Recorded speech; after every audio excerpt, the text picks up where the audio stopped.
जो अनुपमा में बा का श्राप उल्टा पड़ता नजर आएगा। दरअसल बा ने श्राप दिया था कि अनुज और अनुपमा की शादी में कोई अनहोनी जरूर होगी। अब अनहोनी तो होगी लेकिन अनुज और अनुपमा के साथ नहीं, बा के खुद के ही घर में। अब ये परिवार भी तो अनुपमा का ही है। बा ने सोचा भी नहीं होगा कि उसी के श्राप की वजह से उसके ही परिवार पर मुसीबत आ जाएगी।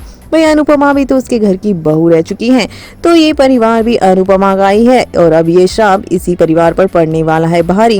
देखने को मिलने वाला है कि वनराज होने वाला है कंगाल, वो भी अनुपमा की शादी में। देखने को मिलने वाला है कि वनराज के पास कुछ भी नहीं बचने वाला है और तोशु भी उसी कंपनी में है और काव्या भी उसी कंपनी में है। पीछे कोई ऐसा नहीं है जो कि इस घर को परिवार को चला रहा है।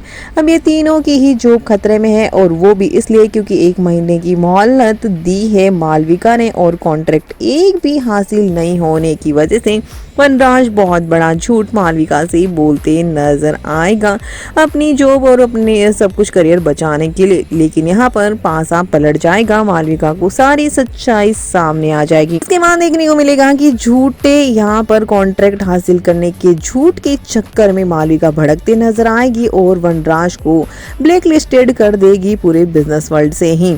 अब देखने को मिलेगा कि अनुज ने तो पहले ही एक मौका देने के लिए कहा था, लेकिन अब मालविका ने एक मौका सिर्फ और सिर्फ वनराज को उसकी काबिलियत के लिए दिया था और अनुज के कहने पर दिया था। लेकिन अब जब उसको एक भी कॉन्ट्रैक्ट नहीं मिला है तो मालविका अब एक भी नहीं सुनने वाली और अपनी कंपनी की इज्जत बचाने के लिए वनराज को निकाल देगी।